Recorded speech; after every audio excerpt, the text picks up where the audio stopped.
আজ আপনাদের সাথে শেয়ার করছি একটা সবজি রেসিপি, যেটা ভাত এবং রুটি দুটোর সাথেই কিন্তু খাওয়া যায়। এখানে একটা আলু ছুলে নিয়েছি আর 200 গ্রাম বরবটি নিয়েছি। বরবটি আর আলুটাকে কেটে নিলাম। গ্রাইন্ডিং জারে 1 টেবিল চামচ পোস্ত দিলাম, 1 টেবিল চামচ চারমগজ দিলাম, 2টো কাঁচা লঙ্কা দিয়ে দিলাম। দিয়ে অল্প একটু জল দিয়ে এটার একটা পেস্ট তৈরি করে নিচ্ছি। সরষের তেল দিচ্ছি। তেলটা গরম হয়ে এসেছে, আলুটা প্রথমে দিয়ে দিলাম। আলুটাকে আমি একটু বয়েল করে নিয়েছি। অল্প একটু নুন দিয়ে দিলাম আলুটা ভাজার সময়। যেহেতু আমি আলুটাকে সেদ্ধ করে নিয়েছি, সেই জন্য আলুটাকে ভেজে তুলে নিচ্ছি। তা না হয়তো তরকারির সাথে কিন্তু আলুটা যদি একবারে সোমবার দিয়ে বসাতাম তাহলে কিন্তু গলে যেত। ওই তেলে যেটুকু তেল আছে তাতে আরেকটু সরষের তেল অ্যাড করছি। একটা শুকনো লঙ্কা ফোড়নে দিই, 1/2 চামচ 5 ফোড়ন দিলাম।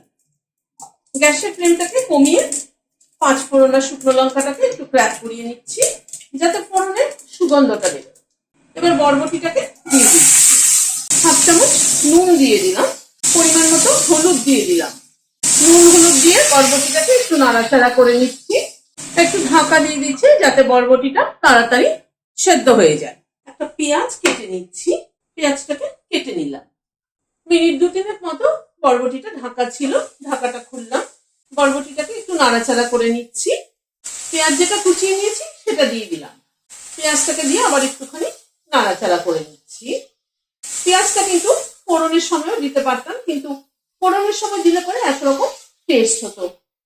এখন পেঁয়াজটা কিন্তু ভাজা হবে, বাট খুব একটা কিন্তু ভাজা হবে না। জাস্ট মিনিট খানেক একটু নাড়াচাড়া করে নিলাম। এবারে মশলার পেস্টটা দিয়ে দিলাম। কন্টেনারটার মধ্যে একটু জল দিচ্ছি, দিয়ে কন্টেনারটা ধুয়ে দিয়ে দিলাম।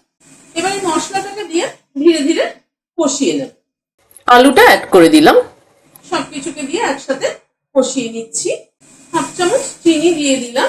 মিনিট খানেক একটু নাড়াচাড়া করে নিয়েছি, তারপরে চিনিটা অ্যাড করলাম। পোস্ত চারমগজ বাটাটা আরো মিনিট 2 মতো নাড়াচাড়া করে নিলাম। নারকেল কোড়া দিয়ে দিচ্ছি, এখানে ফ্রেশ নারকেল কোড়া 2 টেবিল চামচ মতো। পোস্তটা কষানো হয়ে এলে কিন্তু নামানোর আগটা দিয়ে নারকেল কোড়াটা দিতে হবে। আর এই 2টো কাঁচা লঙ্কাতে চিড়ে দিলাম মাঝখান থেকে, যাতে ফ্লেভারটা ভালো মতো আসে। জাস্ট একটু নাড়াচাড়া করে নিলাম, নিয়ে গ্যাসটা বন্ধ করে দিচ্ছি, দিয়ে ঢেকে দিচ্ছি স্ট্যান্ডিং টাইম 5 মিনিট।